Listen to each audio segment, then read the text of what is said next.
Sports betting season is in full force with the NFL officially back, which means you need a sportsbook with integrity and longevity like BetUS. BetUS have been pioneers in the sportsbook industry for almost 3 decades, thriving and paying their loyal customer base. And they have loads of bonuses. Join now at betus.com today and receive a 125% sign up bonus by using bonus code Chicago125. BetUS is known as America's favorite sportsbook for a lot of reasons. BetUS has all your NFL games with team and player props and loads of NFL futures and odds. In addition to the NFL, you can bet on college football games, PGA golf, UFC matches, and more. They have every bet type imaginable, and the BetUS mobile platform is easy to use with the full betting options. Follow my lead and get your phone, online, and social sports betting partner with integrity and longevity like I did. Cash in on your 125% sign-up bonus at betus.com with our code Chicago125. BetUS. You bet, you win, you get paid. BetUS. Welcome back, Bears fans, to another episode of the Chicago Audible, and welcome to our Chicago Bears Week 4 preview as our team is set to take on the 0-3 Detroit Lions this Sunday afternoon at Soldier Field. I'm your host, Will DeWitt, and I want to thank you for joining us for this game preview episode. Today, I'm joined by both my co-hosts, Nicholas Moriano and Mason West. And guys, I just want to thank you for rocking the post-game show on Sunday. When I was at the kids' game, it seems like I dodged a bullet because, well, I mean, yikes. That was rough, Will. So, yeah, when Mason and I were talking, we're like, yeah, this is a good game for Will to not be, breaking this down afterwards because it was not fun.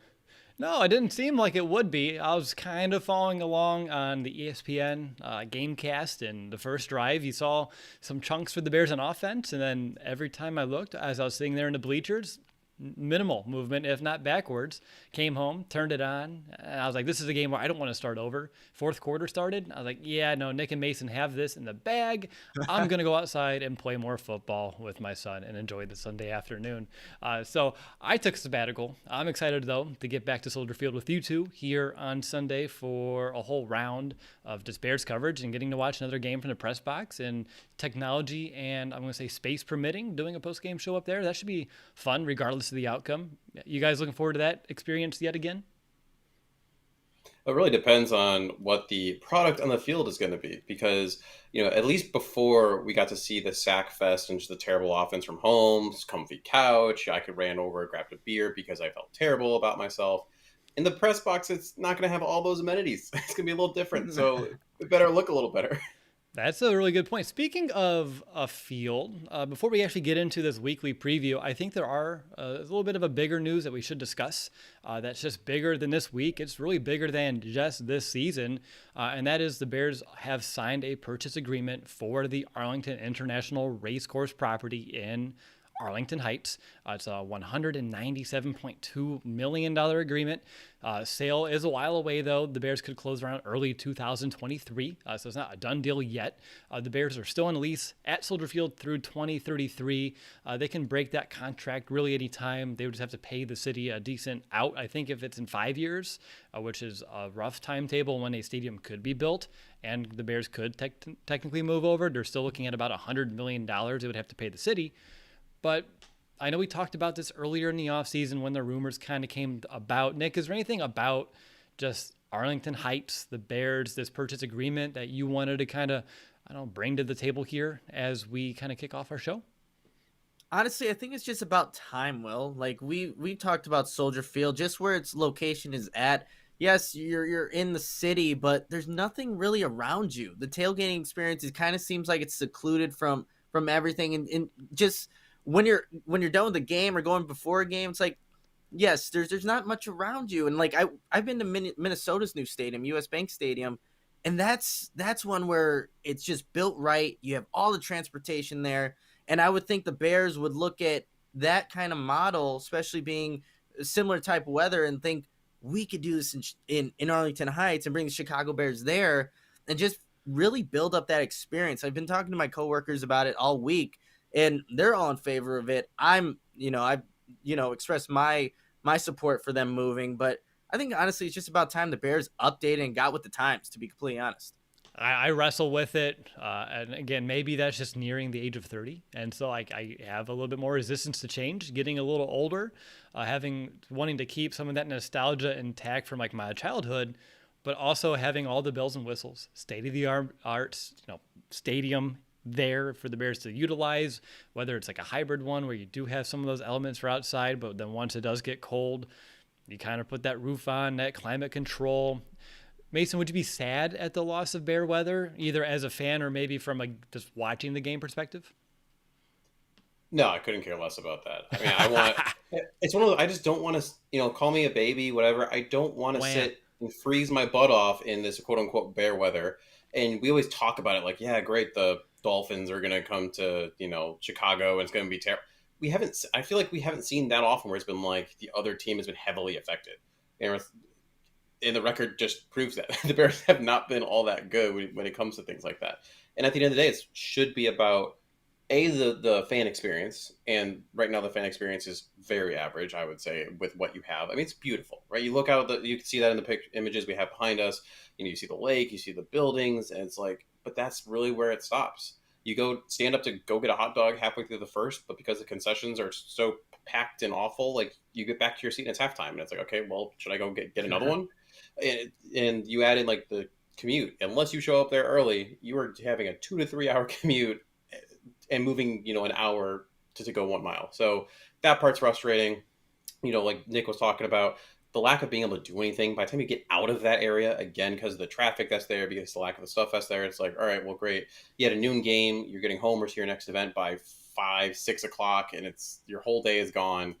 We got to get the times, be able to host a Super Bowl, host some Final Fours, get some concerts going, just enhance the fan experience.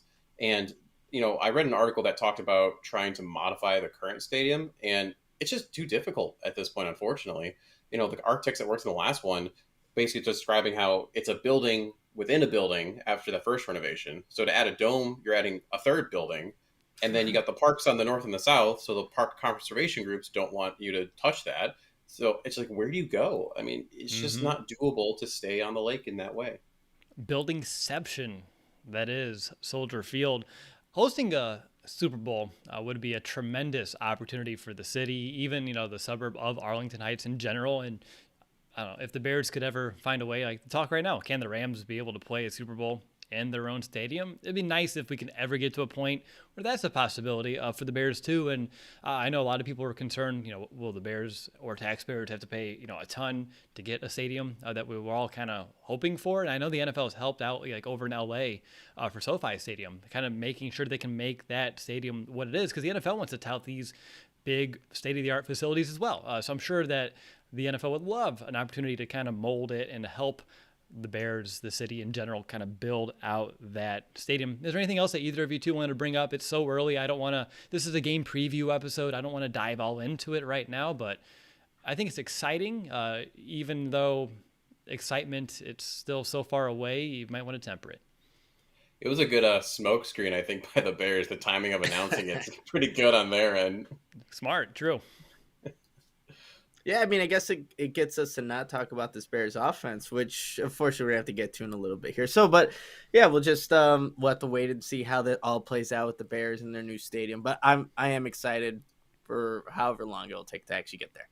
Yeah, no, it only delayed our talk about this Bears offense for roughly 5 minutes because, unfortunately, guys, we're going to jump in, and I want to begin this offensive discussion by starting with Matt Nagy's Wednesday press conference. After last week's performance where we saw the lowest of the lows, that 1.1 yards per play, that net one passing yard, plus the fact that the Bears entered this week scoring the second fewest points per game at a measly 13.3. Coach was asked, hey, who's calling plays? And he said that decision's going to remain, well, quote, in-house. And I get gamesmanship. The Lions had games last year against both Nagy and Laser calling plays, but man, do I wish that Coach Nagy would just be open and say what the decision was. He didn't say it will be him, which to me, makes it seem like a strong indicator that he's out yet again. And on top of this, too, Nagy didn't say who will be starting at quarterback. Fields is dealing with that right thumb. Dalton's still working his way through a bone bruise. I know Mason last week you said you'd expect Dalton to miss around 4 weeks. And if I read your Twitter timeline this afternoon in my lunch break correctly, you're not feeling confident there's a chance that Dalton could even play this week, right? No, there's such a big difference between jogging. Like, so yesterday he looked okay, like, or actually kind of hobbled jogging around. And then today, according to some of the videos, some people were tweeting about it who were there at the practice, he looks better. But there's a huge difference between no longer hobbling and actually being able to play legit football. I think one of the things I said was more or less, let me know when you see him do a rollout and he's being chased by a 300-pound lineman and he can press off that leg and zip a pass 20 yards, which we know he doesn't throw 20 yards, but like in theory, then I'll start to think, okay, maybe Dalton can come back. But until then, you can't speed up healing time. I talked about how that articular cartilage is precious. It needs to be preserved. It just doesn't make sense for him to come back. And just for himself, longevity. Does he really need to be out there killing himself for a team that may or not bring him back next year? Yes, he needs to audition for other teams, but he also needs to be healthy for other teams. Yeah, that's a really good point. And Nick, I just wanted to get your thoughts on, Nagy's unwillingness to say who's calling plays, whether you like that or not. And then on top of that, too, I know Bill Lazor was talking to the media, and he said there's a lot of hard, decisions and discussions that were happening in-house all throughout the week. And if he can go back in time, there will be a lot of in-game adjustments that he would have made that the Bears did not. So any thoughts on maybe some potential friction in that offensive locker room right now?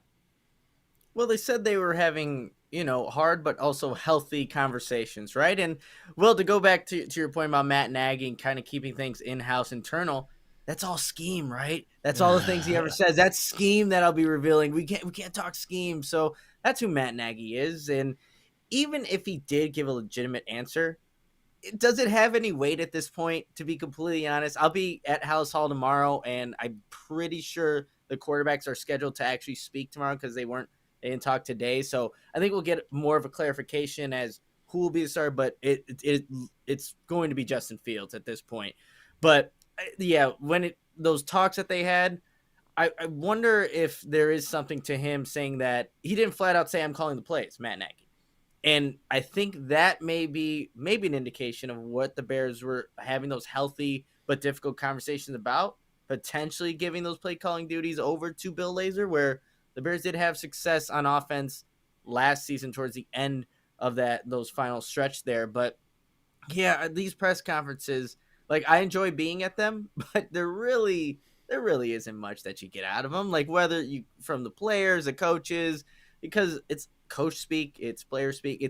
There's not a lot of substance from what that's being said when they're at the podium there.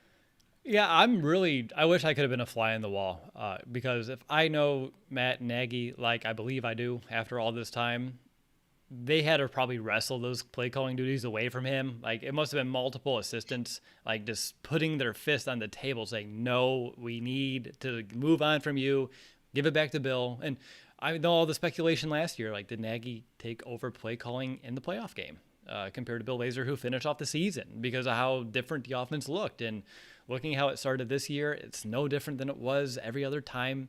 Coach Nagy has been calling plays, and I'm excited to see if it is Bill Lazor and how it is different. And I feel like he does have a better understanding of game flow, how to set up his players for success and scheme guys open, which all things are possible against this Detroit Lions defense. And we'll just use that as a good segue to move on. And I want to focus more on the Bears offense in general this week. And when I look back at last week's game, I can't help but feel just frustrated. We spent, all three of us, a good amount of time last week creating what I felt like was a real solid game plan to help Justin Fields in his first ever career start. Establish a run, set up play action, get Fields on the move in those RPOs. And the Bears literally failed really to do most of those throughout the majority of the game against the Browns. And look where it got them. Now, typically here, I would ask the question, what should this Bears offense be looking to do differently this week? But when I ask this question, I continue to have a one-word answer, and that is everything. And Nick, you and I were chatting in preparations to this show when I was on lunch, and you also had the same one-word answer. Isn't that just, it's so sad that we have to just say do everything different because it was that bad. But here we are. And it's true. They really need to do everything that they did against the Cleveland Browns last Sunday, just change it. Just don't you can literally throw that game plan away. Throw everything that you saw in that game. Yes, Justin Fields can probably learn a few things what not to do maybe, and like what plays not to be schemed up for, and look at his head coach and be like, why'd you do that in the first place? But on all facets, from the offensive line to the quarterback to receivers not getting open, they all failed. And you got to think, it's like, how can all 11 as a unit fail like that? Like, there's so many different variables in that. And then it has to go back to coaching and obviously player execution. So that was just so damning to see throughout the entire game. Will, and again, you were so lucky you didn't get to watch it live and last that three and a half hours of just nothing. Just nothing was going on offensively. But yeah, literally everything that they were doing, you just got to scrap that and go with a different game plan and attack what is a vulnerable Lions defense. Yeah, I can do the Seinfeld reference that no one on the panel gets but me. The George Costanza, do the opposite. I've done that too many times, but unfortunately, it fits too perfectly here in this circumstance. Mason, Nick and I pretty much said, they need to change everything. But if you can pinpoint, offensive line play, Justin Fields, receivers, is there like anything specific that you want to see them work on compared to last week? And I know, again, everything, but if there's maybe one thing that I love the 80-20 rule. Find the 20% of effort that can give you those 80% of results. Is there anything along those lines, if the Bears can just clean up this one facet, they should have a decent amount of improvement? And Nick is furiously shaking his head no. Well, first of all, I love Seinfeld, Will, so I'm appalled that you said I wouldn't get that reference. It's actually going to be back on Hulu, which I am very excited about. I'm going to watch that every time I go to bed. Number two, I understand where you're coming from. It's hard because there are so many parts that are off.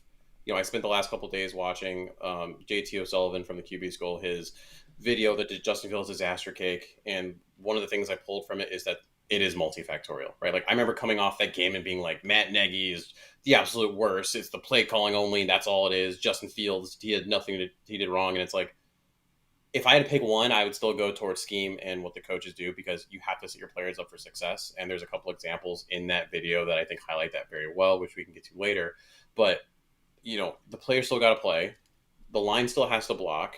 The receivers still have to run the right depth of route, knowing where the sticks are. All those things have to be true.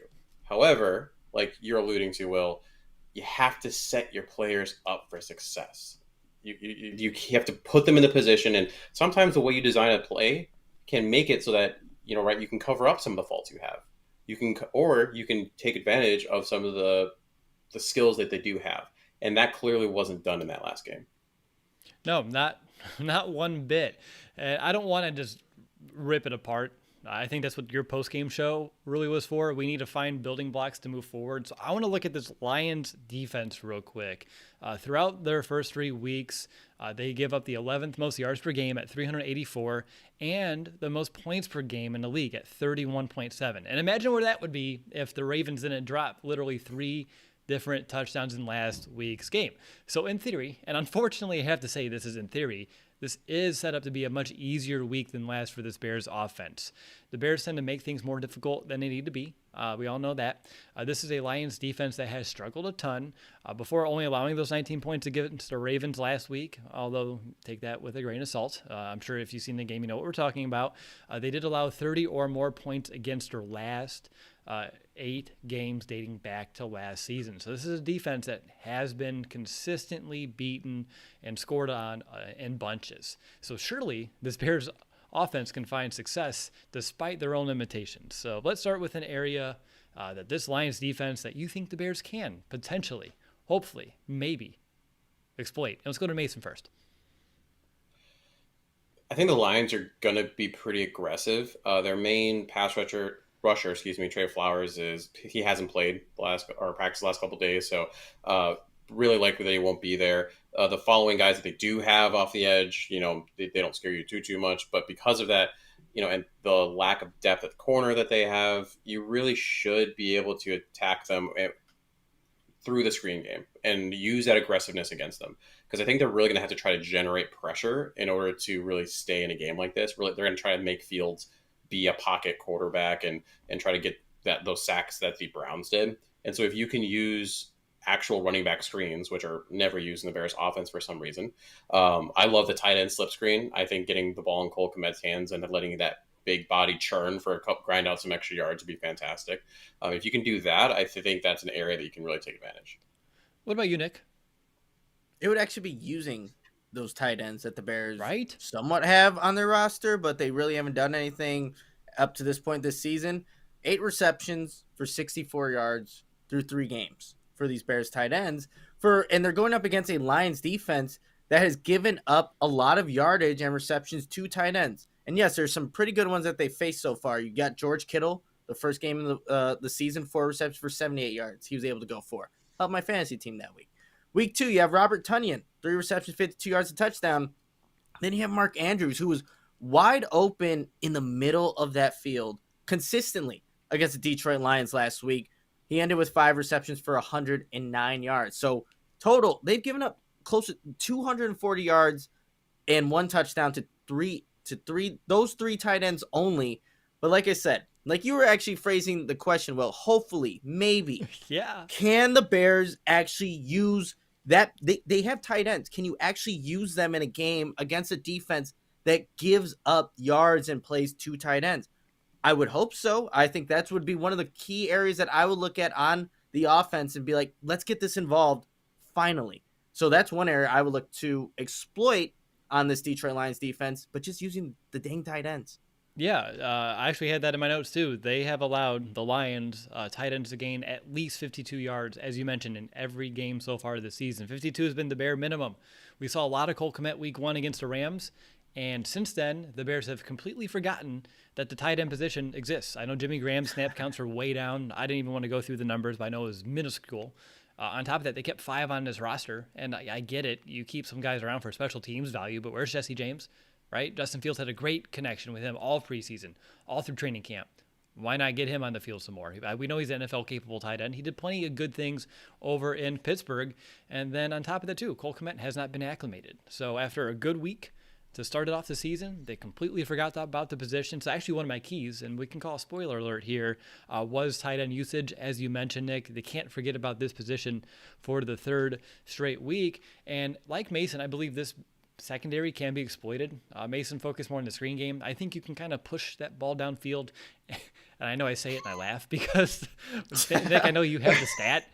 I know you have the stat, 1 explosive play, and I'm not trying to steal your thunder a bit, but it makes me laugh thinking, yeah, the Bears should be able to push the ball downfield. We've seen them do it against the Lions, but they're allowing 14.4 yards per completion, which is the most in the NFL by nearly 2 full yards.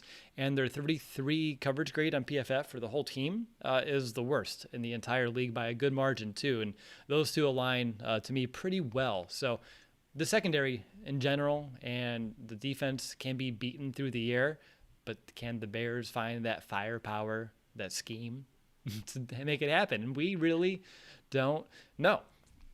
Now, even though the Lions defense has not been a strength, again, they're coming off okay game. They got lucky a few times, but what I see out of them is a little bit more urgency, aggression, playing a little bit more passionate football than I've seen perhaps in years past. But can they really bring that same type of effort in consecutive weeks? This time being on the road, I'm curious. And Nick, I'll go to you first. Are there any challenges that you expect the Bears to face this week from this Lions defense?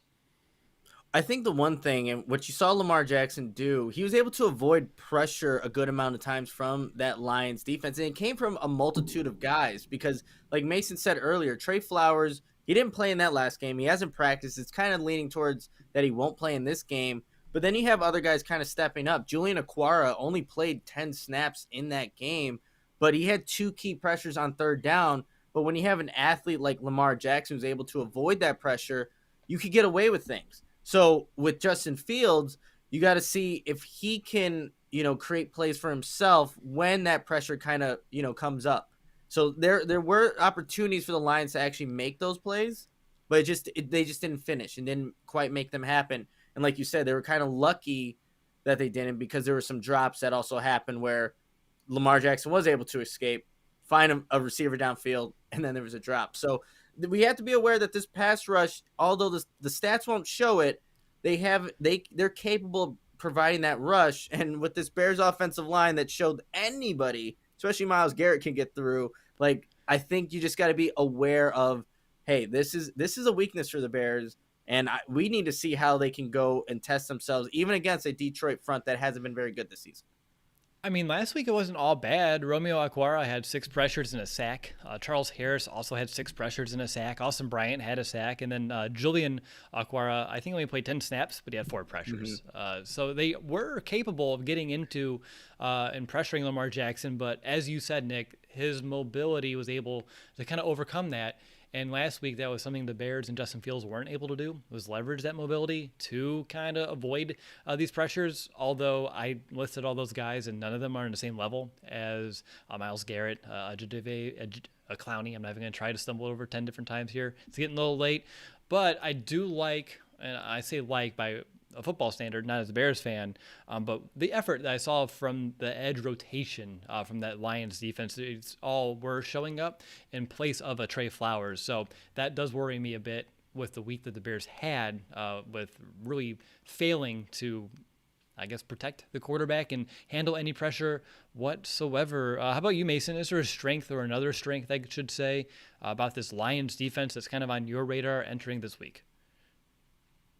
Not really, honestly. Like I mean, it's the Lions. There's not a lot of talent there, and that's why they're at where they're at. They play hard. You can tell that. Dan Campbell clearly is a great locker room guy. He's clearly a player's coach, so I think that's part of it. They brought in some veterans where they kind of know what their role is. We'll get there in a bit, but Jared Goff, they knew what he was, and that's why they felt okay in that trade for Stafford.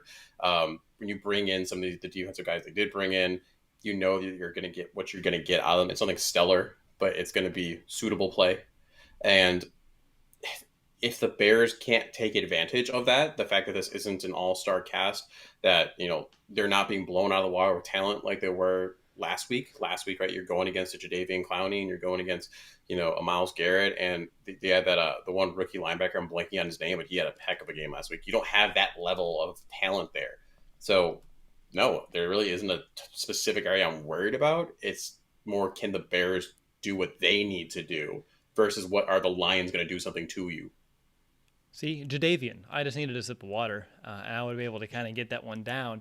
So I'm really surprised that none of you brought up the run defense. I know they're middle of the road. They're allowing 114 yards per game, but I also fear a middle of the road run defense may be good enough to hinder the Bears' efforts here on the ground.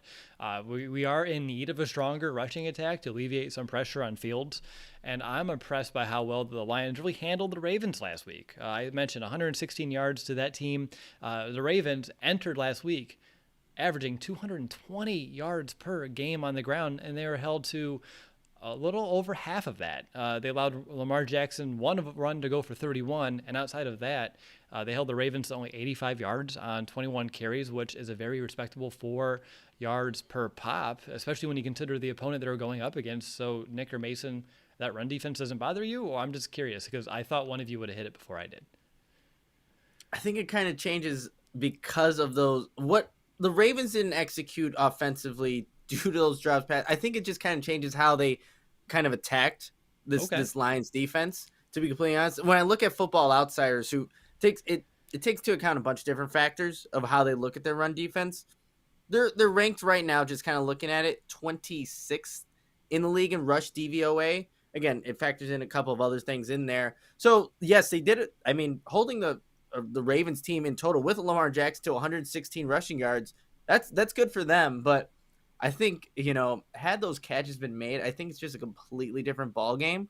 But I think the Bears need to take that into account for this week, because they didn't do anything offensively last week against the Cleveland Browns. So you need to see if they can execute first and take advantage of going up a unit that is not quite the Browns front seven, but it's definitely going to be a factor in this game. I just thought the pass rush and seeing that the Bears struggle with that so much last week is going to be a bigger factor in this one. Okay. You also have to look at what the state of the teams were when they played them. The Niners were getting destroyed in terms of running back health, so they weren't going to lean on the run. You had the Packers, who they were down initially, which is kind of funky. It was close, but then it's Aaron Rodgers. Like, well, they didn't have to. They were just throwing the ball all over the place. And then you had the Ravens, who, I mean, Lamar was coming off that illness. He didn't practice all week. They had their own injuries they're dealing with. And yes, they have that promising undrafted rookie, but it's not exactly like this. He's not amazing there. There's all these other little factors, I think, that go into it. And it's a more so what was happening again with those teams than it was with the Lions. And they're 0-3 for a reason. And I think it's more happenstance than true skill level in terms of that rush defense. All right. I'm just saying that the Bears, after week one, kind of sliding in the wrong direction with their rushing attack as well. And that's a bigger reason why I'm a little bit worried, because if we can't establish the run, as we know, things don't tend to follow well. But the good thing is that Bill Lazor's calling plays. He has a good track record of sticking to it and wearing down a defense with David Montgomery. I'm getting maybe a little bit too far ahead of myself. So we looked at the Lions defense, everything that the Bears offense needs to do differently. And I just want to know, guys, if you want to put it all together, what are your keys this week if they're not exactly the same as they were last week? And Nick, if you just want to do a copy and paste, you can. I'm not going to fault you. That's essentially what I did. Use Fields to his strengths. That didn't happen last week, so copy and paste. Capitalize on Lions' mistakes in the secondary. Copy and paste. Create explosive plays. Oh, well, we're still waiting for that. And see if they can. Yeah, honestly. And see if they can. Well, I had this from last week. See if they can run the ball now against a Lions defense. It's maybe playing a little better than what the stats reflect. So I think, if the Bears can do that and also maybe, hand over the playbook to somebody else that's not Matt Nagy, then you have a chance, right? Because whatever was happened last week, like we said at the top of the show, do the opposite, because that clearly didn't work. Yeah, and the only thing I've written down in my notepad so far is Mason knows Seinfeld, so I'm allowed to use some references now because Nick's never seen the show, really. So that really makes me happy now, Mason, that I have a little bit of leeway here when it comes to Seinfeld references that we can use. But in all seriousness, do you have any keys this week that Nick didn't mention? I think I have one additional, but I'll let you go first. I would dive a little deeper on one of the keys you mentioned, which, if we're going to believe it to be true that Lazor's taking over, I think we're going to see something pretty different here. So, like, if you go back and compare last year Nagy's play calling to Lazor's play calling, even just the formation use was different, right? And so Nagy used a lot of 11 personnel, that one running back, 3 wide receiver, trying to spread it out, and believe he used it 62% of the time versus Lazor only using it 57% of the time. Compare that to 12 personnel use, where Lazor used it 31% of the time, having 2 tight ends out there, which is what we're clamoring for. Mm-hmm. Nagy only used it 18% of the time. I mean, that's not good. And then the other aspect I throw in there is we're trying to say, hey, let's get the run game going, let's get the tight ends going. And if you compare those two, also substantially different when you compare last year Lazor to Nagy. Now, obviously, if you maybe take Komet's ascension, more time in the offense, Lazor had access to him later in the season. But we said this last week, so it's, again, copy and paste. But I think we're going to see a different offense than we did last week. Yeah, that's the hope here. The only thing I have that you guys didn't mention is, get out of your own way sometimes. I feel like we need to find that spark and that effort. I really thought having Justin Fields make that first career start, I would have seen a lot more energy to start this game, not really just on offense, but in all 3 phases. And that didn't carry over, which really surprised me. So let's do it. Let's have a mulligan. Let's have a do-over. And I want to see this team fired up for Justin Fields' first career start at home. I think that there's plenty of reason for them to do that. I know Brad Biggs was mentioning his opinion is that the Bears receivers have been playing some uninspired football so far this season, and I don't want to see that come Sunday. I want to see them come to play. I'm excited that we don't have the TV view, so we can watch that a little bit differently than I have so far in the regular season. But don't beat yourself, and honestly, just do the opposite. We'll kind of keep it at that. And up next, we're going to talk about this Bears defense, which surely can't be nearly as painstaking as it was rehashing and talking about this Bears offense. But first, I need to call a quick timeout to give you a message from our friends over at Manscaped. Attention listeners across the galaxy, all the way from Australia to Houston. Do we have a pube problem? If so, our friends at Manscaped have cleared you for takeoff with their 4th generation and brand new Lawnmower 4.0. Kick your pubes to the next planet with the Performance Package 4.0. The orbits in your pants will feel like you're in zero gravity when you use the best tools for the job from the leaders in male grooming.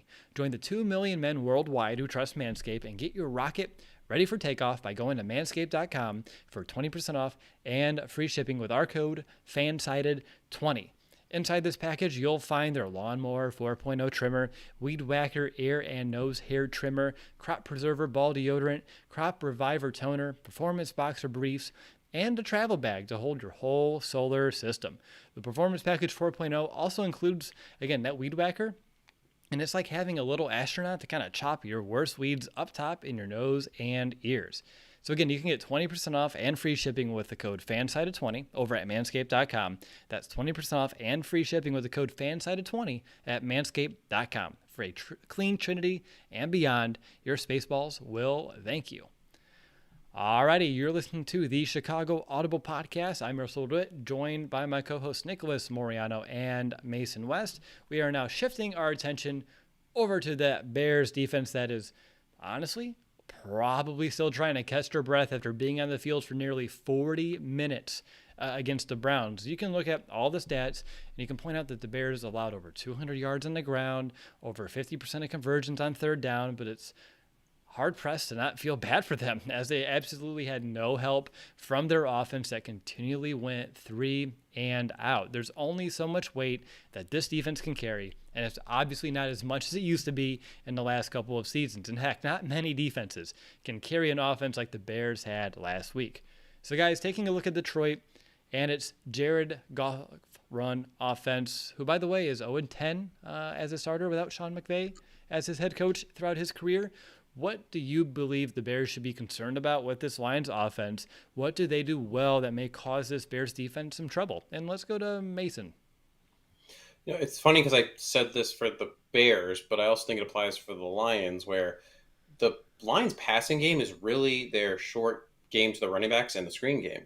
DeAndre Swift leads the team in receptions with 19 receptions for 166 yards, followed up number 2 by TJ Hawkinson, and number 3 is Jamal Williams on the team with 13 receptions for 93 yards. This receiving core isn't terrifying you by any means. There's some, people that maybe might show up a little bit. Quintez Cephas is someone out of Wisconsin, I believe, is someone that could have a decent career if he gets it going.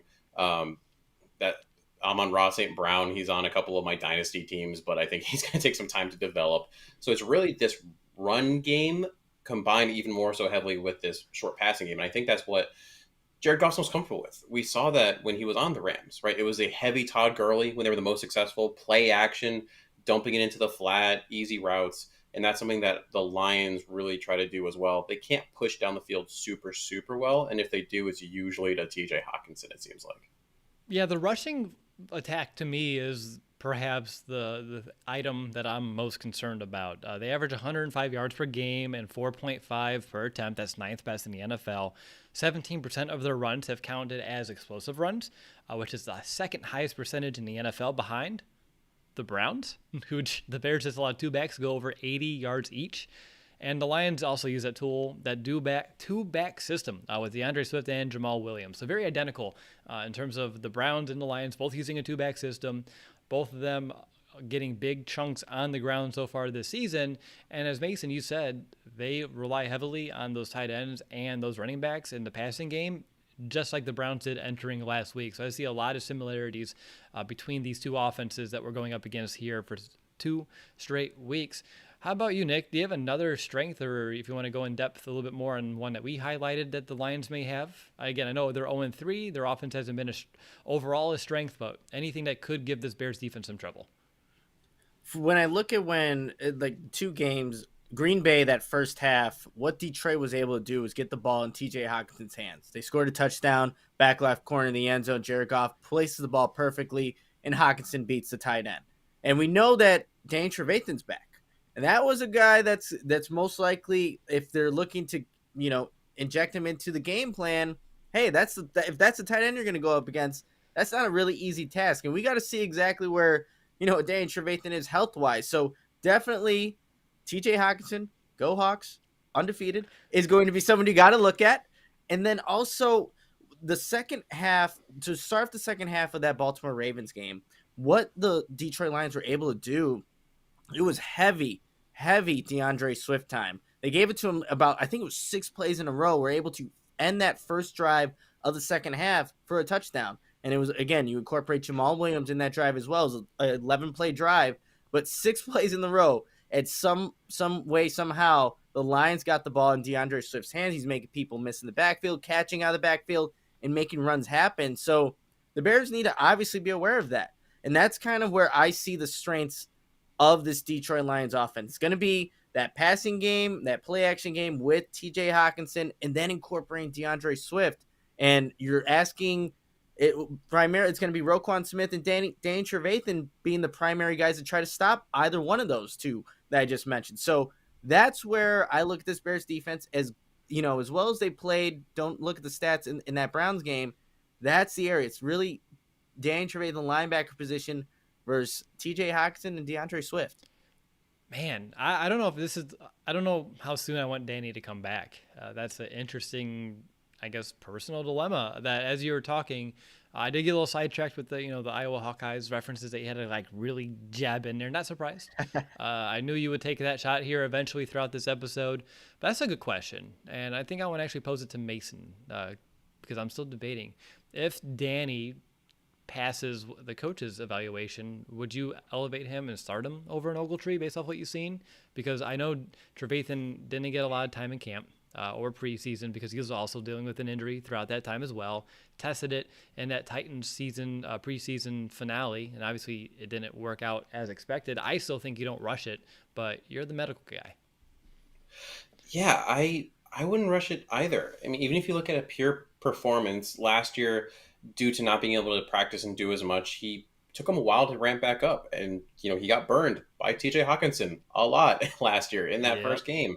And then now you're having, in this like last preseason, he looked quicker, he had his feet under him, but clearly it wasn't all lined up because he couldn't finish. He had to go on that short-term IR. And so where's that conditioning level at? If it was a knee, I can't imagine that he was keeping that great of shape and doing as much cardio as he needed to. And that's not even talking about true game conditioning. And Alec Ogletree has not been the issue on this Bears defense. It's not like you're sitting there being like, man, if we had Danny out there, we would have won one of these other 2 games that were a loss. That's not it. Like, why not just let him keep doing what he's doing? Let Danny take his time, because I believe he still has 2 more weeks to be able to get back off that short-term IR. There's no reason to rush. I would feel like medically, performance-wise, anything of that nature. I mean, at this rate, I'd hold him this week. I'd hold him after what's the week after that, the Raiders. Yeah. Yes. Following. Yep. But then he returns against Green Bay. And do you really want his first game action to be against Aaron Rodgers and the Packers? So do you want him to knock off some rust sooner or later? Or do you still activate him for the Packers game, but you don't start him? So there are some options that the Bears do have here. And Nick, you were giving me the signal that you had something to add. Yeah, I didn't see this from the press conferences earlier today, but Sean Desai, this from Alex Shapiro from NBC Sports Chicago. Sean Desai isn't ready to name Dan Trevathan the presumptive starter over Alec Ogletree whenever Trevathan is ready to return to the field. So maybe that's an indication, but he also wasn't on the injury report. So he's been activated, but he wasn't on the injury report at all. So who knows? We'll see. Maybe he gets like a limited snap count, but they usually take him off the field anyway when they go those nickel and dime packages. So maybe it is sparingly how they plan to use Danny Trevathan moving forward, but I guess we'll have to wait and see on Sunday. I was going to say nickel and dime sounds like Jared Goff's passing attack, but I don't even think he get to the nickel. He's like a few pennies here and there. We'll talk about that here soon. I'm excited to get into some of those stats. But I said at the top when it came to this defensive talk that this unit did not get any help whatsoever last week, but still I think there are concerns to be had and question marks remaining for this Bears defense. So taking the Lions into account, do you have any particular concern that stands out above the rest, Nick? Tackling, man. I think that's still something that this Bears defense as a whole has not proven that when it needs to make plays, especially those guys in the secondary, the play with Nick Chubb where you have Deion Bush missing the backfield and then Eddie Jackson completely whiff. And now you're getting a DeAndre Swift who is capable of, making people miss. Like, that is something where you need to just do the fundamentals. But we're preaching to the choir because we say this every freaking week with this defense and what they're not capable of doing. So that is especially a concern. And TJ Hawkinson's a guy that will make yards after the catch happen. So you need to be fundamentally sound in tackling. I know I'm just saying it and it's not going to happen, but that's what needs to happen. If you say it enough and believe in it, It may just happen. You're still shaking your head no. Power, positivity, Nick, you got this. So, on top of yours, I'll kind of use that as a really good segue into mine. And mine's maybe a little bit more general, but I love that you went ultra specific. I'm just worried about this Bears' ability to get off the field early in a sequence, and which is very important this week. Detroit has the third best red zone offense this year. Crazy enough, scoring 87.5 touchdowns on 87.5% of those red zone trips. So if the Bears allow them to march down the field, Detroit has shown the capability in the red zone to score pretty consistently throughout their first 3 games. And I was just looking back at last week's game, and a 3rd and 10, they allow a big completion to allow the Browns to go. And this is the very first series. A 3rd and 10, they allowed a 3rd and 8 defensive holding. On the second series, the Bears did not even force the 3rd down until they reached the Bears' 20-yard line. In the 3rd series, same story until the Browns reached the Bears' 29-yard line. And then in the 4th series, the Browns were 2 for 2 on 3rd down on that touchdown drive, and only 2 third downs face on that entire series. That went 89 yards. So the Bears' ability to force 3rd downs early, to me, is going to be key. And, of course, converting on those on defense and getting off the field.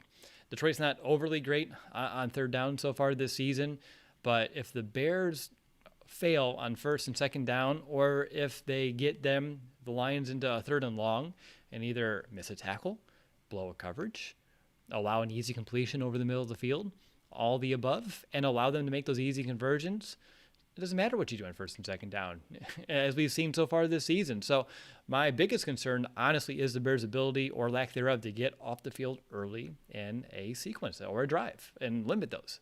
But, of course, an offense that holds the ball a little bit more than 20 minutes a game should help that as well. How about you, Mason? What's your biggest concern on D? You two kind of took my top two. The tackling is ridiculously not great still. Can they get off the field, or is the offense setting them up to be able to get, relax on the sideline? If you look at snap counts, the 6th through 10th highest snap counts in the NFL on defense last week were Jalen Johnson, Roquan Smith, Kendall Vildor, Eddie Jackson, and Deion Bush with 81 snaps. That's a lot of time that you're on the field. And yes, it makes sense that 3rd, 4th quarter, you're going to start to wear down. If I had to add another one, I am concerned what's going to be going on with Khalil Mack and what that power structure is going to look like. Like, we've had a renaissance resurgence of Robert Quinn, which has been fantastic, but there was maybe it's happenstance, but it did seem like all of a sudden the Browns found some life when Mack did go out. That's where they started to get a couple of chunk runs, and pretty much immediately, hey, Khalil Mack's out. Where'd they do? They did a run to Kareem Hunt right at where he was, and they gained, I believe it was somewhere between around 13 to 16 yards. So what is his health like? He has been practicing. Knowing Khalil Mack will probably be out there because he's just Khalil Mack, but we've also seen what happens when he isn't healthy.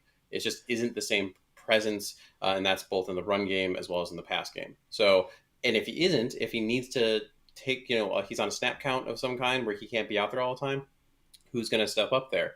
Because there was a week where Travis Gibson wasn't even active, and he had a couple flashes. He knocked down a pass, which was awesome.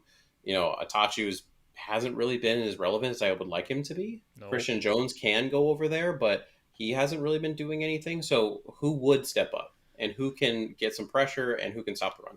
Yeah, Atachu not translating so far this season is a concern. Coming from a Vic Fangio defense to a Sean Desai defense, it should have been a real seamless transition. And I know in preseason, we were all getting, a little concerned about his lack of making any big plays. And here we are still. He's supposed to be a pretty decent part of this rotation. There's a reason why the Bears brought him in over some guys they had a year ago, like Mingo. And so far, that really hasn't come to fruition. But let's flip it, Nick. Are there any positives, or maybe another way to look at this would be any weaknesses on this Lions offense that you want to see the Bears attack or exploit?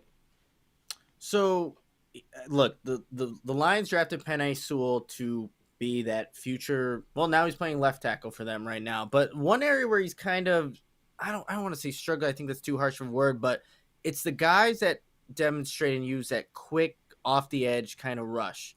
And Robert Quinn, you guys, has been a pleasant and much needed surprise for this Bears defense and how he's playing. So that caters to his strength, getting off the ball, off the line of scrimmage fast, getting around and bending that edge and being able to collapse the pocket that way. So that's a very specific matchup that I would like to see the Bears kind of exploit in that one. But I also just like how Sean Desai has been kind of mixing things up. Like we've seen Khalil Mack line up as almost like an inside linebacker and come in and blitz a few times and run stunts with Akeem Hicks and Robert Quinn and put those two on the same side. So that's something that you just want to continue seeing, because I think since that Bengals game, Sean Desai is showing a little bit more of what he can potentially do with this front seven. And then the other thing, which was highlighted in this last game against the Browns, is that Jalen Johnson, he was shadowing Odell Beckham, kind of switching sides there. So that's a little different, and I think I like that.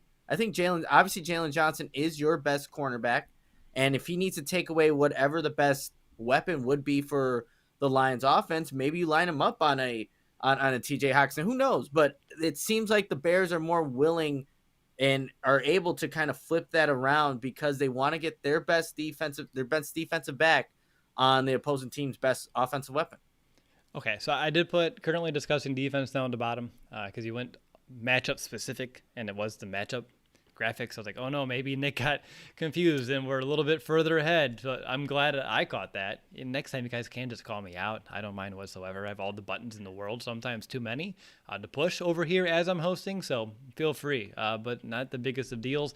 For me, a weakness of this Lions offense, I want to see them attack. It really is just their approach, and that's Jared Goff's lack of really any aggression.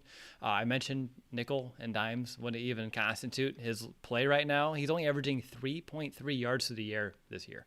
Like I said, just a few pennies. And again, Mason, you hit it. A lot of running back throws, going to the tight ends as well, getting that ball out pretty quick, but not really attacking down the field. His aggressive percentage, according to Next Gen Stats, is just 9.8%, which is the fourth lowest in the NFL. And I think the Bears defense can use this to their advantage. Perhaps not having to maybe worry about the top being ripped off will allow them to attack downhill a little bit more confidently, aggressively, and maybe that can translate to Nick's point, some better tackling. But that's easier said than done. And Goff in general, he's just been bad against the Bears, despite his 2-1 record against us. Only hit on 57% of his throws, pass rating of 59, 2 touchdowns, 5 interceptions. And Sean Desai has a lot of experience scheming up against him here in Chicago as a DB's coach, safeties coach as well. So I believe that Jared Goff there should be a recipe to stop him, although he tends to do that himself. Mason, how about you? Any positives about this Bears defense you want to see them build on, or any way you want to see them specifically attack this Detroit offense? Yeah, I'm going to do a little combo plate where if you can take away Jared Goff's first read, because he seems to almost predetermine a lot where he wants to go with the ball. And like you said, without Sean McVay, he's just not been as successful. There was all those reports, in the first couple of years where McVay was in his ears saying, here's the defense, this is where the ball needs to go. Without that, what is he going to do? And if you take away that first read, if you can make him have to push the ball down the field, the second part of that combo plate is the Lions just don't really have that many dynamic down the field weapons. But outside of it, TJ Hockenson, I mentioned that Quinn Cephas, he almost made an amazing catch. I think it was in the Green Bay game, almost one-handed it, but there's no consistency there. So if you can get him to have to throw the ball 20, 30 plus yards downfield, maybe you can actually finally wake up an Eddie Jackson and he can get a turnover. Jalen Johnson's been playing amazing. He's a top 5 cornerback right now. Can he add to that interception list? Get more pass breakups that way? Maybe Kendall Valdor can join the turnover party just because Jared Goff is going to lay up some eggs. And so can you take advantage of that? Yeah, and I think this is a perfect segue into just sort of general keys to success for this Bears defense, and to kind of keep ripping at Goff because it feels like that's the vibe right now. I think pressuring him is going to be a big key. On top of what Mason said, taking away that first read, Goff's passer rating is 113 this season when his pocket is clean. That drops all the way to 55 when pressured. When his pocket is clean, he has the 7th best passer rating, and when he's facing pressure, he's the 21st quarterback in the NFL with pressure, meaning, again, 7th best passer when he's clean, but when he's 21st, compared to his peers when there is pressure in his face. Both of Jared Goff's picks this year came when pressured, and he has 2 fumbles this year as well, so he's prone to those turnovers in multiple ways. And it's also key to hit home with your 4. Goff has been okay in terms of beating a blitz and taking advantage of a defense when they're getting a little bit aggressive. So if you can get pressure with your 4, play some coverage, take away that first read, it's an excellent recipe to kind of slow down this Lions offense and really stop Jared Goff, and perhaps get yourself in some advantageous positions with on defense here as well. And the only other minor key I wanted to throw out there is just kind of stay focused and don't get fooled. Keep your gap integrity, because when you watch the Lions, they do a decent amount of misdirection plays. So making sure you don't get over aggressive, don't over pursue, and watch out for some of those cutback lanes as well. But Nick, I'll go over to you. Any other keys on defense? I think it's just creating turnovers. We didn't see that last week against the Browns, and we saw how fundamental it was for the Bears to get that win against the Cincinnati Bengals. And with Jared Goff especially, just dating back even to 2020, in the games he threw an interception, in 6 of those games, there were 10 games where he threw an interception, at least one or more. In 6 of those games, the Rams weren't capable of winning, were capable of overcoming that. And that's with, a way more explosive offense that Jared Goff has in Detroit, and the 2 games this season that he's thrown interceptions, obviously with the Detroit Lions being winless, they've lost. So I think that's going to be a big key here for what the Bears want to do, because again, we don't know how this offense is going to come back from a embarrassing performance that they had against the Browns. So that defense just needs to capitalize on some of those, I think, opportunities they're really going to have in this one at Soldier Field against Jared Goff. So force him. It's going to be, again, mixing your key in there, Will, with forcing that pressure on Goff to create those turnovers. Yeah, that's a really good point there as well, Nick. This Bears offense needs all the help. If they can get turnovers and they can have some shorter fields to work with, that's only going to better our case for a victory here. And heck, if the defense wants to go full on 18 and score some points themselves, be our guest. We would really appreciate points, however they will come. I mean, we're Bears fans. We know that special teams and defense can be a lifeblood for a team in terms of actually points scored, which isn't really a good thing. You don't want to lean on that too much, but it's also not a bad thing if you have it to supplement an offense that can score itself. But Mason, how about you? Any other keys that you haven't mentioned yet that you wanted to bring to the table? No, I don't think there's too many more to add. You really hit the one that I want to talk about, which was that misdirection. Read your keys, right? Yep. You talk all the time about Jared Goff and how he needs that clean pocket, and they often will do that with a little misdirection, roll out away. So if you're the defensive end, you cannot be collapsing down too hard. We saw a pretty good job of that last week. I felt like they tried doing that with Baker a little bit, and the ends, Khalil Mack in particular, Robert Quinn, they were there waiting, in order to force him back into the middle and let the rest of the Bears feast. So as long as you do that, as long as that's going to help take that short game away, that's going to help take the screens away, right? If you're Roquan, if you're Ogletree, you got to make sure that you're reading that. If you're one of the D tackles, can you flow with the linemen and not get fooled and get too far upfield? If you do that, should be okay. All right, let's move on real quickly to special teams. Is any big topic standing out to you? I know I tweeted one that earlier today that I'm sure, Mason, you still had to wipe up your drool before we went live, which was Khalil Herbert is first in the NFL in total kick return yards at 201, although he does have a decent amount of returns because we've been scored against a bunch. But I am very fond of the fact that he has a 25.13 kick return average, which ranks second in the league of all returns with at least 5 kickoff returns. And someone did tweet, actually, responded to it and said, hey, Will, do those take into account yards, once you get out of the end zone? Because if you're taking it back, 10 yards deep, it's easy to get a lot of yards. I'm like, that's a really good point. Like, they should track that somehow. Like, yards once you're out of the end zone. Like, what do you do? Because those are like gimme yards. So whoever's this decision out there for any of the websites, that'd be a fun one to start tracking if you ask me. And on top of that, a longtime fan of the show, Jonathan Otten, told me to watch out for Detroit's punter. He lives in the Detroit area. Jack Fox, he's someone that, as Jonathan said, can flip the field, pinning the Bears' offense deep. Obviously, as we know, is a pretty good way to make sure that Bears offense does not score. I didn't see that in terms of like the stats so far this season, but I guess this punter had a real good, strong preseason. But still wanted to give Jonathan some credit here and add something different here to the special team stock. But Nick or Mason, either of you have anything here in the third phase you wanted to add? I'll add to the Fox, conversation there. One thing I did notice, he does have a boot, but the coverage team doesn't really get down there very fast. I have that in my notes just watching that Ravens game I have coverage unit doesn't get down very fast. Leave some opportunities for whoever is returning punts. Nisima Webster, I think, would be the main candidate there. But maybe they could take that advantage that the Detroit Lions do have in Fox's leg and turn it to a disadvantage with the coverage unit really not getting down there as fast as Detroit would like. So that's the only thing that I noted about special teams and 66-yard field goal. Yeah, Webster doesn't get a lot of chances.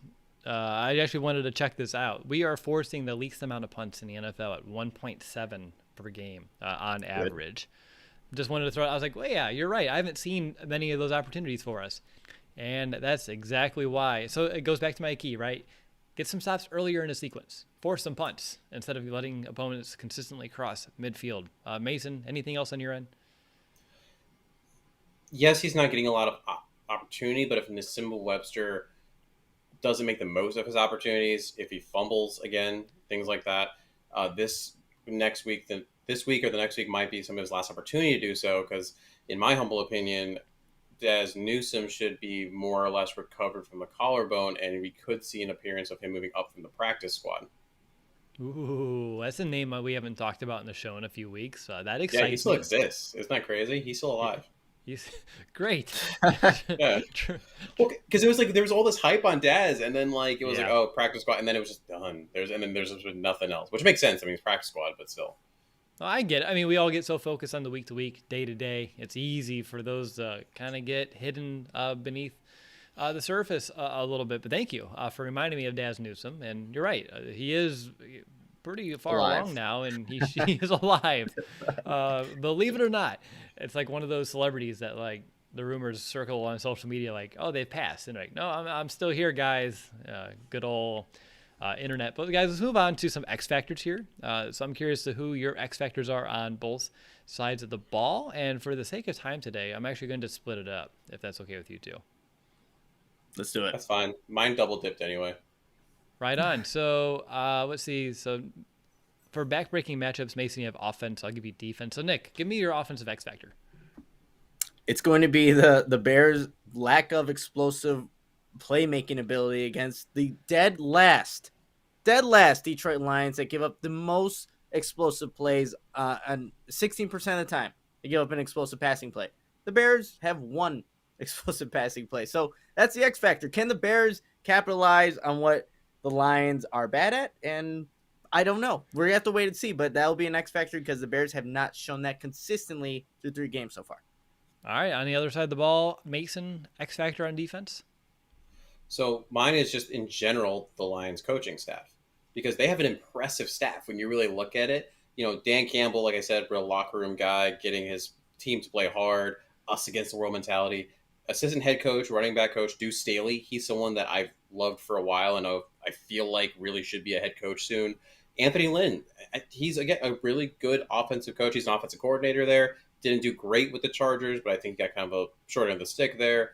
Mark Brunell is the quarterback coach. Remember that name? Aaron Glenn, who was in talks. He was a Saints secondary coach. He's the defensive coordinator, head coach candidate last year. Dom Capers is a senior defensive assistant. Was in Green Bay for 2009 to 2017 as a defensive coordinator. Gave the Bears hell. Aubrey Pleasant is someone that's in the conversation for defensive coordinator. I just think they have such a great staff there. And like we talked about earlier, really motivating staff, gets the Lions to play hard, that us against the world thought process. And I hate to say this, but I'm more confident in their coaching staff as a whole entity than I am currently of the Bears coaching staff as a whole entity. Wow.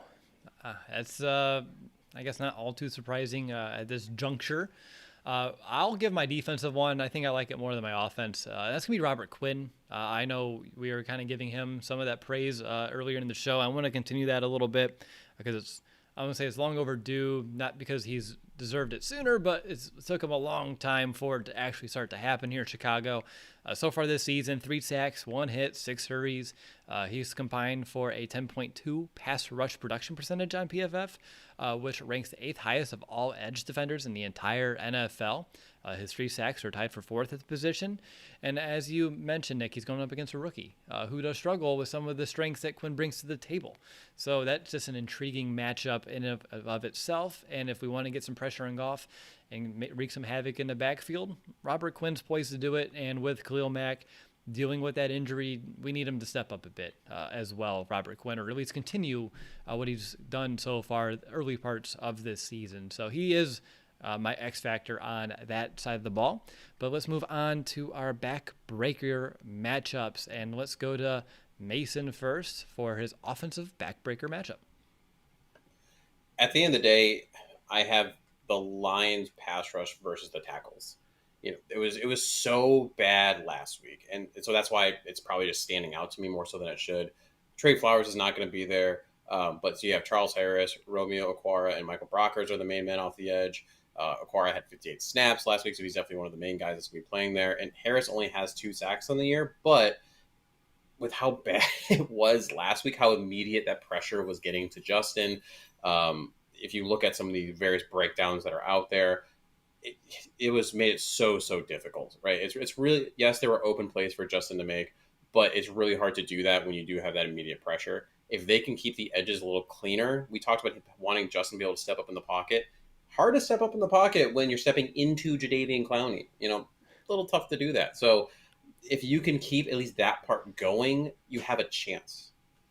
Yeah, that's a really good one. It's unfortunate, like you said, that you can't even just choose one side or the other. It's that bad. And the Lions themselves aren't great at it, but it's still such a weakness on our side. Like, yeah, you have to account for it. And it broke our back last week. Nick, you hit it on the head with the Myles Garrett, and I asked you, why are you worried about him more than Clowney? And then Garrett goes ahead and breaks, Brown's franchise records. So really good job yet again on that one. So no pressure here for your defensive backbreaker. I think it's going to be Roquan Smith versus TJ Hawkinson, because I think if TJ Hawkinson is able to capitalize on the middle of the field and open things up, you can't have as many people playing in the box, stopping DeAndre Swift and Jamal Williams, and that's just going to open up those running lanes. So I think it's going to be key for this Bears defense, especially Roquan Smith, those linebackers really, to try and limit what TJ Hawkinson can do in the middle of that field, because I think that's obviously one of their biggest weapons there. So if they're able to exploit that matchup, and Roquan's playing phenomenal. So I'm not really confident that they can do that, but if they do, I think that really does open up a little bit of what the Lions want to do running the ball with their two running backs that they have there. So that's going to be my backbreaker matchup. All right, good work, gentlemen. Let's move on to our next segment, which is Who Has the Edge? And I'm going to go ahead and start things off by handing it over to Nick. I want to know the Bears' rushing attack versus that Lions run defense. Who has the edge? This is tough. This is not like a gimme. I think the Bears do bounce back in this specific category. I think they're capable of doing that at home. And like we said, the Detroit Lions rush defense is better than maybe it's perceived to be. But I think at the end of the day, we'll see that this rushing attack will get back on track. And, that is accounting for Justin Fields actually being a part of it. So I'll give it to the Bears. All right. 1-0 for the Bears. Mason, over to you for that Bears passing attack coming off their net 1 passing yard performance versus that Lions pass defense, which is last in the NFL in a lot of categories. So it's a battle of two bads, but which bad is better? God, these both suck. Do I have to pick this? You do. I'm going to go with the Lions pass D. I mean, at least they kind of held Rodgers a little bit in the first half of that game. Garoppolo didn't look amazing in that game until later in the game. I just haven't seen anything from the Bears pass offense to give it any credence at all. Yes, there's in theory they're changing play callers and this and that. It's just like they show nothing. Absolutely nothing. Yeah. Yikes. Here we go again. I just had all those negative feelings embody myself. I appreciate it, Mason. Let's go back over to you, though. Let's go back to you. Maybe this one's a little better. The Bears' run defense versus that Lions rushing attack? I'm going to pick the Bears' run defense. I'm way more excited about this one. So the thing that's really great is I think that the Bears' run defense got a bad rap from that Browns game because of how long they were on the field. it was kind of that unstoppable force, right, versus that immovable object thought process. And unfortunately, when you just keep getting punched in the face because you're on the field forever and you're tired and all the bad field position, all these things, you're gonna bend. It's gonna happen. When you think though how long it took the Browns to really establish that run game, I'm pretty happy with that. And the Browns' run game and offensive line is substantially better than the Lions. So I'm gonna give it to the Bears. All right, there we go. Turned it around real quick. Yeah. Nick, to wrap things up, you have the Bears passing defense versus that Lions passing attack with Jared Goff this time. No Matthew Stafford. No Matthew Stafford, and that's a plus, obviously, for this Bears defense. And just kind of going back to the games that Jared Goff has had against the Bears, he hasn't been very successful, right? But the last meeting that he did play the Bears, 2 touchdowns, no picks, and that was key for that one. But I think, obviously, there's a lot more weapons that he had with the Rams last season. So I'll give it to the Bears passing defense. I think they, kind of limit those explosive plays. The Lions don't get many in the passing game. So I think that's where you'll see the strength of this Bears front seven factor into this as well, because we have to. So I'll also give this to the Bears. All right. Let's enter the final portion of this episode and let's hand out some predictions. And I want to begin by playing some rounds of over-under. These bets do come from our sportsbook sponsor, BetUS. Again, you can use a 125% sign-up bonus with our code Chicago125 at betus.com. So let's see where you guys land this week. I have 4 for us to kind of discuss. And my first over-under is 245.5 passing yards surrendered to Jared Goff. Nick, would you take the over or under on that one? 245. I'm just trying to see. He's never gone over that when he was with the Rams. 220 was the closest. So I'm going under the 245. All right. Mason, do you agree? Yeah, I'm going to say under. Unless there's a screen pass that goes for 80 yards, I don't see that happening. All right. And the next over-under, sticking with this Bears defense and their matchups, 88 total rushing yards surrendered to both DeAndre Swift and Jamal Williams. Mason, are you going to take the over or under on the 88 rushing yards? I'll do the under again on that one. Again, while they're good running backs, they're not as good as the Browns were, and the line is not as good as the Browns were, as I said previously. I think this defense is going to have something to say being at home, still having a little bit of that chip on their shoulder. All right, Nick? I'll go under as well, but I think it gets really close to that mark there. But they'll hold them under 88. Okay, and then switching over to this Bears offense, they don't have any for quarterbacks just because, hey, gamesmanship. So Nagy's affecting a lot of things over here. It can't even get a good spread on what Justin Fields would do. But regardless, we'll look at David Montgomery, and his over-under is set at 73.5 rushing yards for Monty. Nick, would you take the over or under on that one? I'm going to go under for David Montgomery in this one. Yeah, for a lot of the reasons that we kind of stated earlier in the podcast, but I'll say under for that. Mason? I'm going to say over. Again, when you compare what Nagy did compared to what Laser did last year, so Montgomery averaged 14.6 carries and 3.6 yards per rush with Nagy as the play caller. Laser had him at 18.8 carries and 5.63 yards as the ball carrier. We're assuming Laser's going to be calling plays. I just think there's going to be a heavy usage of Monty. Okay. And the last one is a simple math exercise if you have your predictions already set and written down. But 42 total points scored in this game. Mason, over, under? Under. These teams suck. Nick? I don't even have my game pick yet, but I'll go under as well. So I'll make that up on the fly. I got a few more segments here to go. You do. You have a little bit of time. I know I was jabbing because you told us before we went live you didn't have that ready yet, which is totally okay. Sometimes I change mine anyway. So, what's the point? By the time we have this conversation, I usually feel a little differently than I did preparing for solo. All right, so it's time for our Week 4 bold predictions. So I'll start it off myself. Mason, you're thinking hard over there?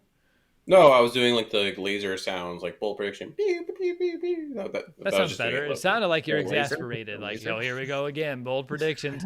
Things. I mean, even the mildest of predictions can be bold if you focus on almost every facet of this team so far. My bold prediction, though, for this week will be a 3-turnover day for this Bears defense that turns into 14 or more points on offense. Bold. Nick, Yeah. what's yours? Ha, it's the same one as last week. Copy and paste. Cole Kmet has an explosive passing reception and gets his first touchdown of the season. It seems like it would be doable at this point. Well, actually, watching the Bears at this point, no, it doesn't. Never going to happen. But bold, very reasonable, very reasonable prediction. Explosive passing reception and a touchdown for Cole Kmet to a Detroit Lions defense that gives up a ton of yards and big plays to tight ends. Let's make it happen. Good luck. Mason? As always, I have two of them just because I can never decide. So on offense, my bold prediction, and I consider this very bold, a Bears tight end will score a touchdown. Just one. Oh. I don't care who. On defense, Eddie Jackson will not miss a tackle. That's not happening. Sorry. No. You wanted bold. I gave you bold. That is true. Let's flip it. Let's do a not so bold prediction. Is that going to be Mason? Eddie Jackson only misses like 3 tackles? So close, but no, that's not what I have. What do you got? My not so bold prediction for defense is that Khalil Mack and Robert Quinn get a sack this game. My not so bold offensive prediction, I took the last 3 games total yards, Rams at 322, Bengals at 248, Browns at 47, and averaged them, and think that the Bears will have over 206 total yards of offense. It's sad that we have to predict something that should be a given almost any week, unfortunately, in today's NFL. Nick, how about you? Do you have a not so bold prediction? Not so bold prediction. I forgot this was a segment. So I think this is going to be both teams start the game, and I don't think it's that bold. Not so bold, but both teams start with the game with three and outs, because that's just how this game's going. I think it's going to be one of those kind of games. So, it's like you're coming back to Soldier Field. I just don't know how good the product's going to be. It sucks. Like, unfortunately, it's like I'm already like the Bears fan in me, and the kid in me really is looking forward to the day. Again, I try to keep putting myself in that mindset. Like 11-year-old me would like kick myself in the ass if I wasn't excited to wake up and go watch a Bears football game at Soldier Field. But the adult in me that has to drive 5 hours in each direction, do the show, wake up early Monday to go back to my 9 to 5, it's looking a little rough, but we'll get there. So my not so bold prediction, I couldn't think of a different one than Mason, because he had one very similar to mine, so I'm just going to roll with it. But mine was Robert Quinn and Khalil Mack will combine for 3 total sacks. So I have a little bit more optimism there, but 1.5 each, or 2 and 1, or maybe just 3 from one and 0 from the other. Either way, it adds up to 3, and it's a prediction that at least Mason and I are pretty closely aligned on. But fellas, I want to know, who do you think will be the MVP when it's all said and done? Last week we all said Justin Fields, and boy, do I feel silly for that. Although, granted, this time a week ago, I know all of our mindsets were in a little bit of a different place. But we'll go to Nick first. Who do you think will be the MVP? I'm still going to go with Justin Fields, because I think there's a better game plan in place. He's going to be more a part of it. It'll be a little bit easier for him to decipher what to do with the ball and just, make it easier on him. But he does need to execute. That needs to be said. He does need to execute on some of the plays that he is, called to perform there. So I'll give it to Justin Fields as my MVP for the second straight week. Okay, and I like it that you did that, because what I've seen from Justin, and I mentioned this a couple times in the show, is that he can turn a bad practice into a good practice the following day, a bad series into a good series. So there's no reason why he can't, and the whole offense had a bad day. But I know he has some areas of opportunity that he can grow. So there's no reason why I wouldn't expect him to be better than what we saw last week. Not just because it was almost as low as you can get, but also just knowing Justin the way that we have grown to know him over the last few months, he is someone that will be better than the last time he was out there. So I like that you did that, Nick, and you're keeping that positive momentum over on Fields' side, because that's deserved, and we can't sour on him, or really at this stage, still so young in his career. For me, actually, let's go Mason first, because I have two, and I want to make sure I don't steal his or he steals one of mine. I wanted to go Justin, but I think the rest of his offense is so putrid right now, and I have such low confidence in it. It would have to be like, you know, that scene in The Longest Yard where Adam Sandler's character, like, they're all mad at him because he was cheating, and like he like spins around and runs and gets his helmet ripped off, and he gets the first, and it would have to be that all game long in order for Justin to like be the MVP. I think the Bears are going to ultimately win this game though because of the defense, and if they can just hold the Lions to not enough points, therefore Roquan Smith. We're talking all this game about the screens. We're talking about the running. We're talking about TJ Hawkinson. Roquan has to be an imperative part of that in order for the Bears to be successful. Okay, Roquan was one of my two that I had over here because, again, we have to stop those running backs, both on the ground, through the air. Same thing with the tight ends, going back to Nick's backbreaking matchup. We need to see that Roquan, go sideline to sideline. Like, we need that type of performance as well. And two stats I wanted to throw your way is that the Bears have done a good job in both those regards in terms of coverage on running backs and tight ends. No running back has more than 2 catches against this Bears defense in a single game. And they've also held the Bears 2 of 3 tight ends to under 20 yards so far this season. So there are some of those positives to kind of continue to highlight for this Bears defense. So I'll use my other MVB prediction. I'm going to go with Allen Robinson. And honestly, it's because we need it. He only has 4 catches in his last 2 games, and he hasn't got more than 35 yards in a game this year. So it's time to have an Allen Robinson breakout type of performance. Tough few weeks for him in terms of who's guarding him. He had like a Jalen Ramsey in week 1, Denzel Ward last week. So no matter who the Lions want to try to cover Allen Robinson, I like our chances. A.J. Parker, Amani Uwarari. I see. I don't get paid to pronounce Detroit Lions cornerback names, but both of those guys allow for more than a 73% completion percentage when targeted and 14 yards per catch. And the Lions defense as a whole has allowed 2 100-yard receivers so far this season in Deebo Samuel and Devontae Adams. So, Well, real quick question.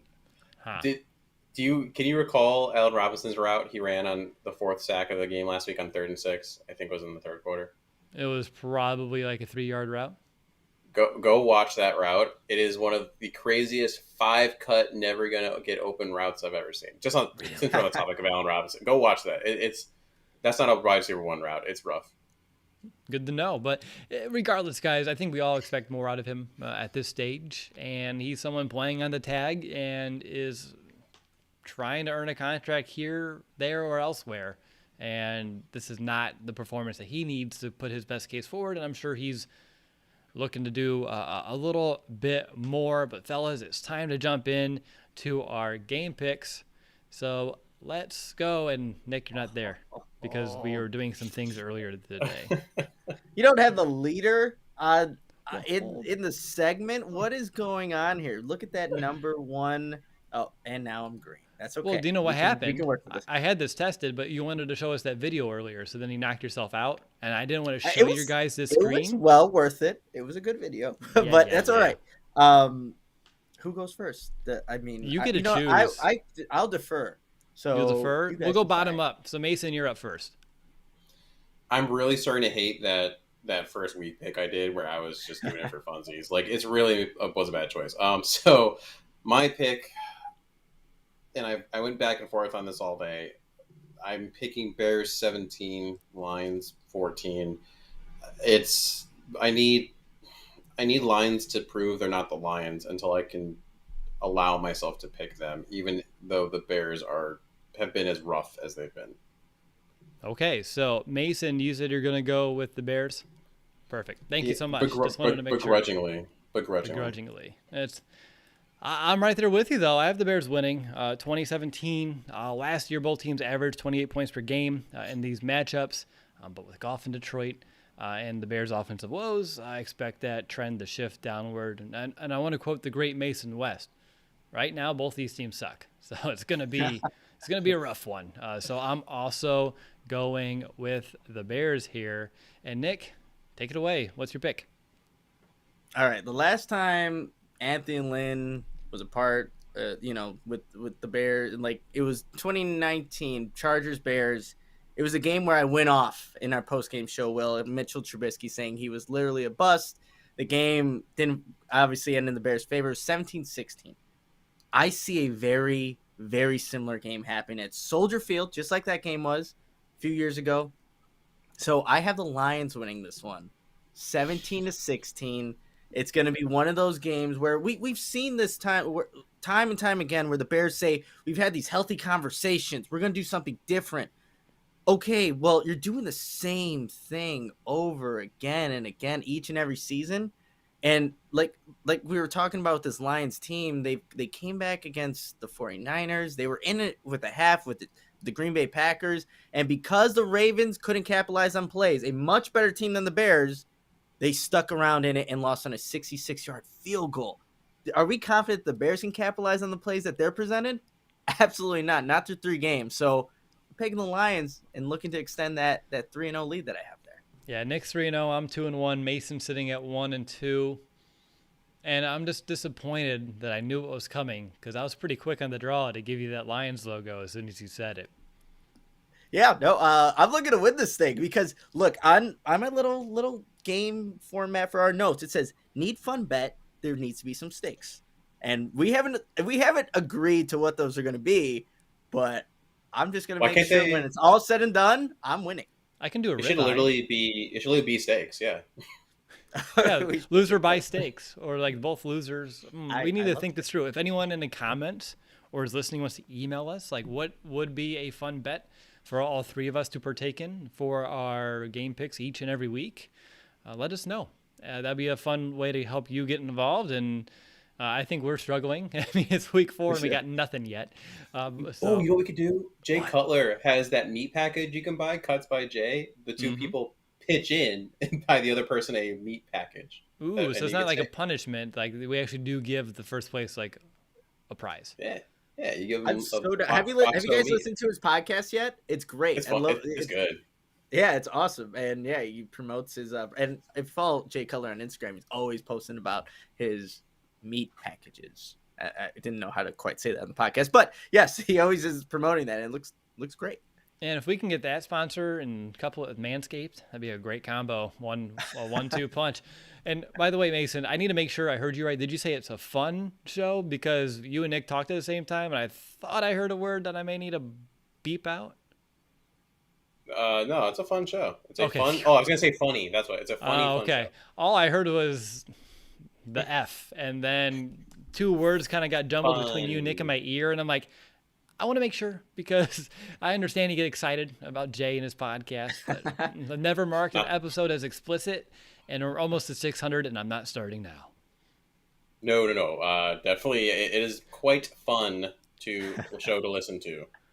Which reminds me of Nick. I don't remember if you remember, and then we'll wrap up the show. But years ago, the Buccaneers, Zach Pearson on the show, and I thought he said something else besides Buccaneer, and you, me, and Brandon are having a real good time. With that one after the fact as well. I was like, did he say that?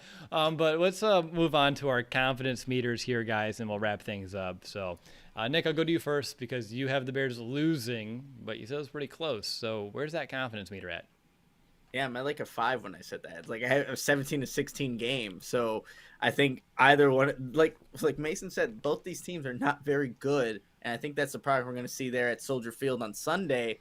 But I think, it just ends up being in the Lions' favor. But I'm at a 5. Like, the Bears can easily win this game, but they can easily lose it too. So I'm at a 5 with confidence. Yeah, you're paraphrasing, Mason. You're a little bit more elegant with it. But I like that quote that you just said. The Bears can easily win, and they can easily lose. Maybe all we needed to say, and we could have had this preview show been like a 10-minute episode at the end of the day.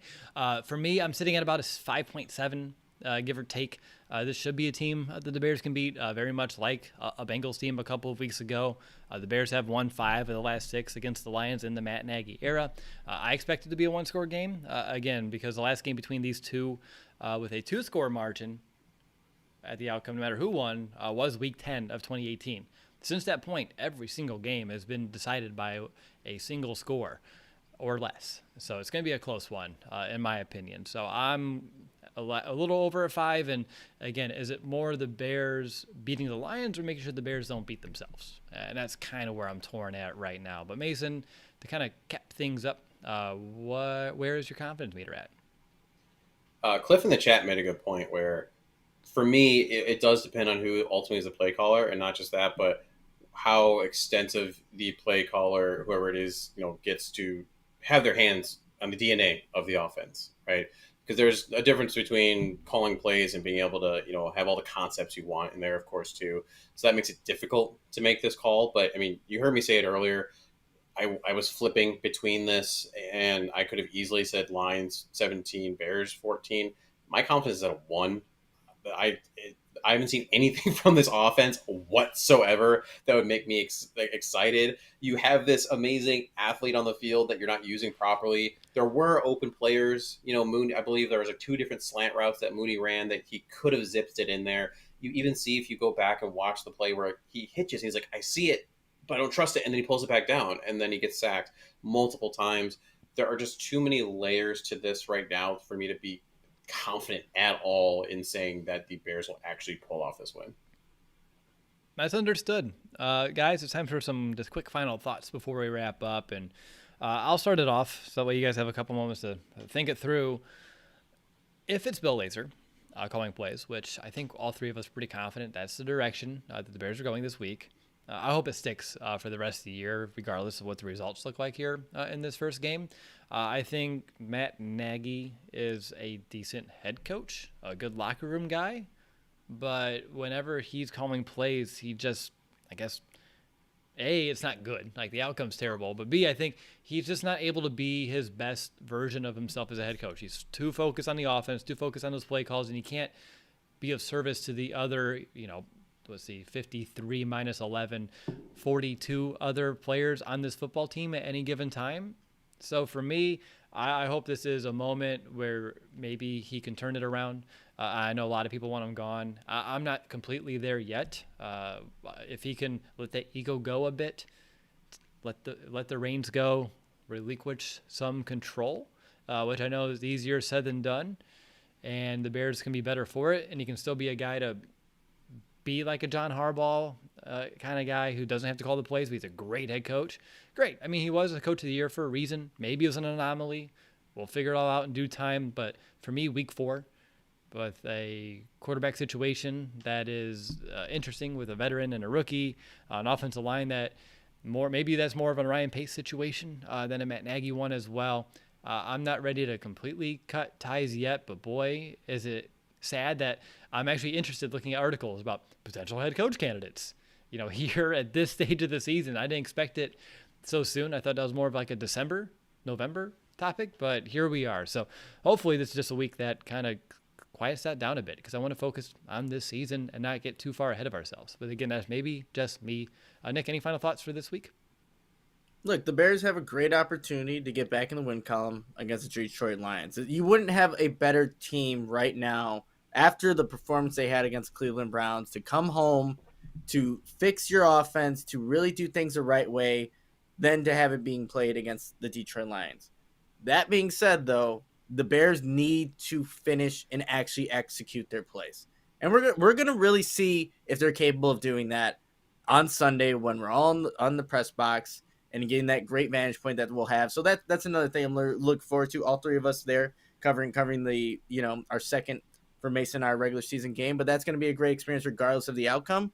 But we're really going to see if this Bears team can handle adversity and do so in a positive way that can help propel them moving forward for the rest of what is still a very tough schedule. This is supposed to be the easy part. This is supposed to be one of the easier parts of their schedule, and we're in this state right now. So we're going to see what they're made of on Sunday against a NFC North rival, and that'll be really telling to where this season kind of goes. I'd rather face adversity at this stage of the season than later. Build some character now. Let it help you in the long term throughout the majority or the remainder of the year. And I have seen this team in years past, even under this current regime, go through some dark times and come out with some passion, playing some good football. So I'm cautiously hoping. I'm not even going to say optimistic, cautiously hoping that can still be the case here in the 2021 season. But Mason, how about you? Any final thoughts to wrap it up?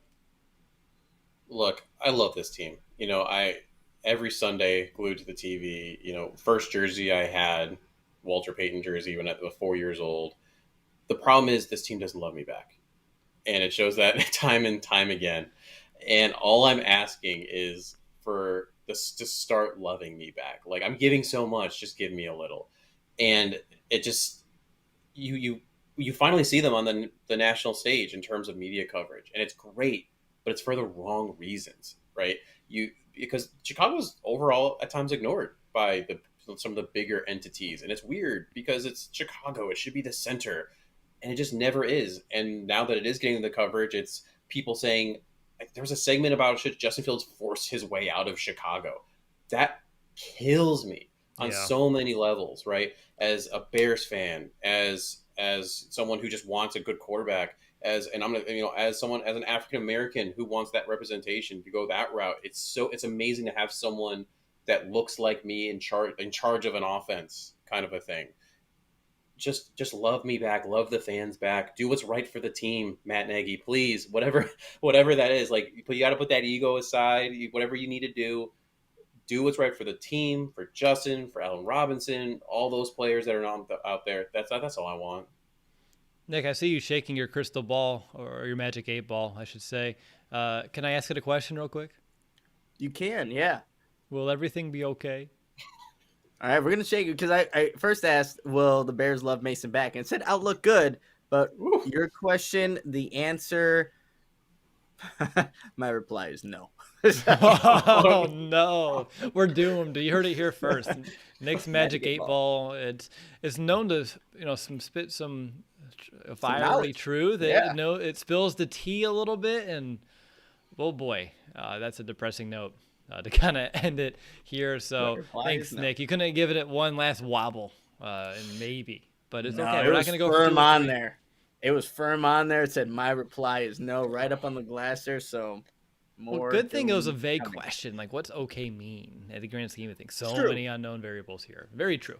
But I think this has run long enough for a Bears-Lions preview, a 1-2 team versus an 0-3 team. Hopefully everyone enjoyed that episode. I really do appreciate everyone who tuned into the show, whether it be here in the live stream. I know there's Thursday Night Football going on at the same time. We had to go a little bit later than usual. Really appreciate the turnout that we had here. If you're watching a replay, thank you so much. To everyone here on YouTube, make sure to give the video a thumbs up. Subscribe to the channel. That way you never miss another episode of our show. And if you're listening to the podcast, no matter where you are around the entire globe, just know we appreciate you. You know my saying, it doesn't matter where you are or how you consume our show. Just know that we do appreciate you sharing some of your time. We know it's limited between all your other obligations with us to talk some Bears football. So the next time that you hear from Nick, Mason, and myself will be after the game for our post-game show. I almost said immediately, but we never know how it all works out up there in the press box of Soldier Field. It's a home game, so we're excited to be there, represent, and give you some of that inside scoop directly from the stadium. Again, technology and space permitting. We'll figure it out, I promise, one way or the other. But until next time, bear down, Chicago.